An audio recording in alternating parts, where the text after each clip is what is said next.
राज्यवर्धन जी, जो कुछ राजस्थान में चल रहा है, वहां के मुख्यमंत्री और वहां के राजस्थान में जितने तमाम मंत्री हैं, वो सब ये कहते हैं कि भारतीय जनता पार्टी के इशारों पर हो रहा है। 18 महीने में चुनाव है और अभी से टोन सेट करना चाह रही है बीजेपी।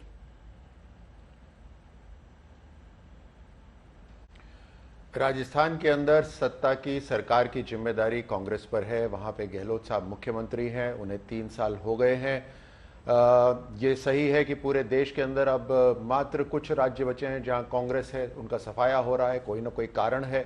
हम वापस आते हैं राजस्थान के ऊपर कि 3 साल के अंदर तुष्टीकरण की राजनीति का एक बहुत ही भद्दा उदाहरण पूरे राजस्थान और पूरे देश के सामने आया है। और ये मैं आपको फैक्ट्स के साथ बताता हूं कि किस तरह से एक ही समय जब 2 धर्म के त्योहार हो रहे हों तो सरकार, कोई एनजीओ नहीं, कोई संस्था नहीं, सरकार आदेश निकालती है एक पर्टिकुलर धर्म के लिए कि उनके लिए बिजली की कटौती कतई नहीं होनी चाहिए। ये तुष्टीकरण नहीं तो और क्या है?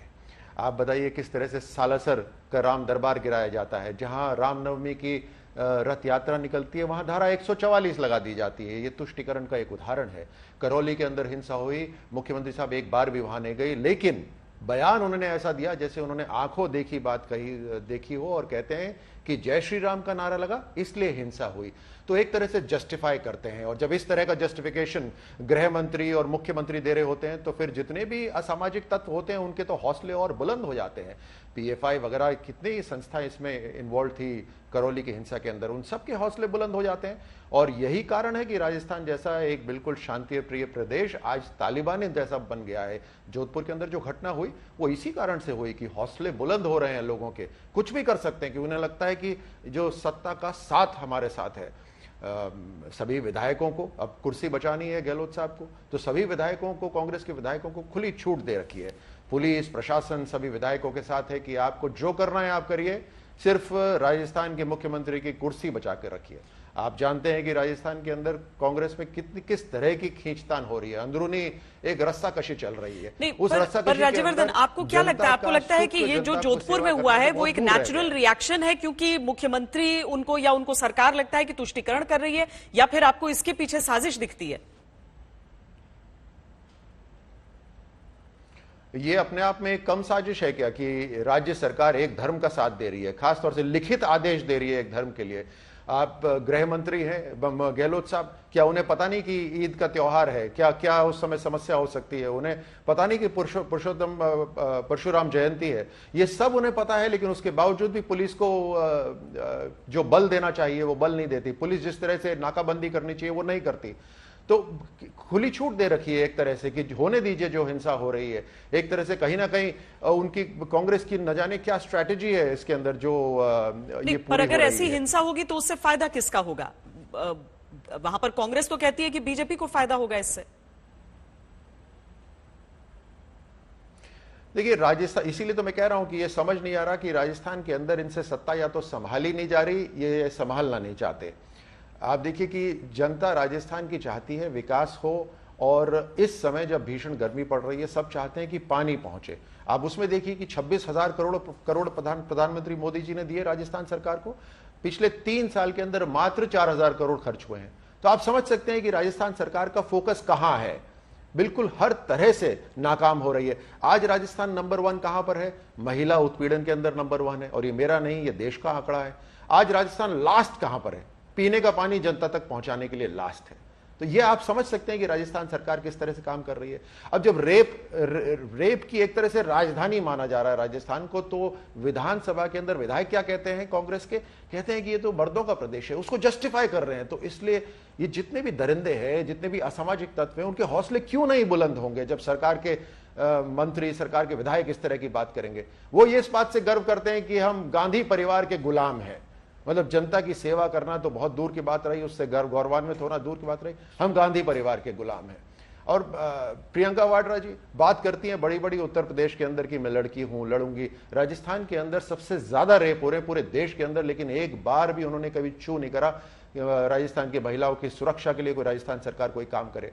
तो ये तुष्टीकरण राजनीति हो रही है, सत्ता संभली नहीं जा रही या संभालना नहीं चाहते, समझ नहीं आ रहा, लेकिन इससे राजस्थान का बहुत बड़ा नुकसान हो रहा है। तो ये कैसे रुकेगा? क्योंकि एक के बाद एक क्रमवार चले ही जा रहा है। करौली हो गया, राजगढ़ हो गया, अब ये जोधपुर वाली पूरी घटना हो गई है। ये सारी चीजें तो चिंताजनक होती हैं। देखिए, 3 साल से कम 2 साल तो मुख्यमंत्री साहब गहलोत साहब अपने घर से बाहर नहीं निकले। ये 18 महीने का एक ऐसा दौर था जब मुख्यमंत्री जी अपने दफ्तर से बाहर नहीं निकले थे, जो कोरोना का समय था। अब जब तक मुख्यमंत्री, उनके मंत्रीगण, पुलिस प्रशासन अलग अलग जगह नहीं जाएगी, स्थिति को नियंत्रण में नहीं लेगी, तब तक कानून व्यवस्था कैसे ठीक हो सकती है? करौली में हिंसा हुई, गृह मंत्री जो मुख्यमंत्री अभी तक करौली नहीं गए। जोधपुर में हिंसा हो रही है, लेकिन वो जन्मदिन अपना जयपुर में मना रहे हैं। वो जा सकते थे, जोधपुर में जाने से हो सकता है स्थिति का और नियंत्रण में आती, स्थिति और बेहतर तरीके से समझ पाते, लेकिन मुख्यमंत्री साहब वहां नहीं जाते। मतलब प्राथमिकता नहीं है ये जनता की सेवा करना, या एक पर अपने 2 मंत्रियों को तो रवाना किया उन्होंने, प्राथमिकता ही नहीं है। 2 मंत्रियों को रवाना किया कि जोधपुर जाइए। बता रहे हैं वो कि 50 लोगों को अरेस्ट किया गया है इस पूरे मामले में। आप देखिए, करौली की हिंसा के अंदर जो मुख्य एक पार्षद था वहां पर, जो उसमें पूरी तरह वीडियो में इन्वॉल्व था, वो आज तक गिरफ्तार नहीं हो पाया। तो जो जड़ होते हैं, जो की पर्सन्स होते हैं, जो इन सब हिंसा को कर रहे होते हैं, वो इनकी गिरफ्त में आते नहीं है, या ये पकड़ना नहीं चाहते। तो यही तो बात है कि इच्छा शक्ति जो एक सरकार की होनी चाहिए, वो इच्छा शक्ति वहां नजर नहीं आ रही राजस्थान के अंदर। ना विकास के अंदर नजर आ रही है, ना वहां पर लॉ एंड ऑर्डर करने के लिए नजर आ रही है। तो ये कांग्रेस के भीतर जो दरारों की बातें आती हैं, और उसमें रहता है कि मुमकिन है कि भीतर से ही इस तरह की चीजें की जा रही हो। आपको इस थ्योरी में भी, इसके जरिए भी आप साजिश को जोड़ना चाहेंगे?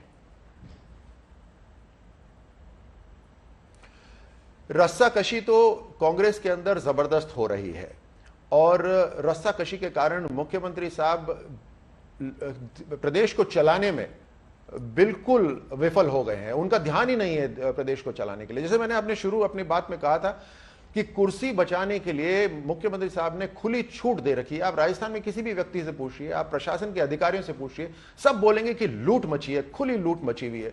और कांग्रेस के विधायक देख रहे हैं कि यह समय है, अगले 2 साल और है, जितना लूट सकते हैं लूट लीजिए, क्योंकि उसके बाद सत्ता में नहीं आना।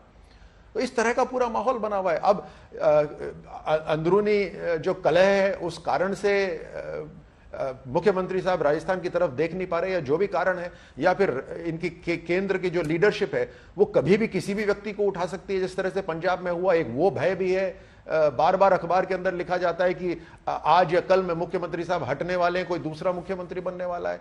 तो इस तरह की जो सिचुएशन है, ये कांग्रेस की ही क्रिएट करी हुई है। इन्होंने पंजाब में भी यही करा, और पंजाब में भी इनका सफाया है, उन्होंने राजस्थान में भी यही कर रहे हैं।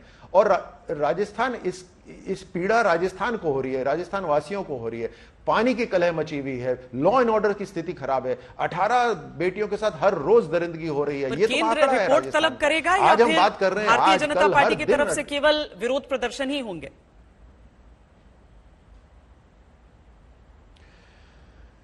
देखिए, हर तरह से हमें चिंता है जनता की, हमें चिंता है राजस्थान की परंपरा की, राजस्थान की, और इस कारण से हर कोशिश भारतीय जनता पार्टी करेगी। जो भी संविधान के अंदर हम कर सकते हैं, हम उसको करेंगे। बहुत शुक्रिया राज्यवर्धन सिंह राठौड़ हमसे बातचीत करने के लिए।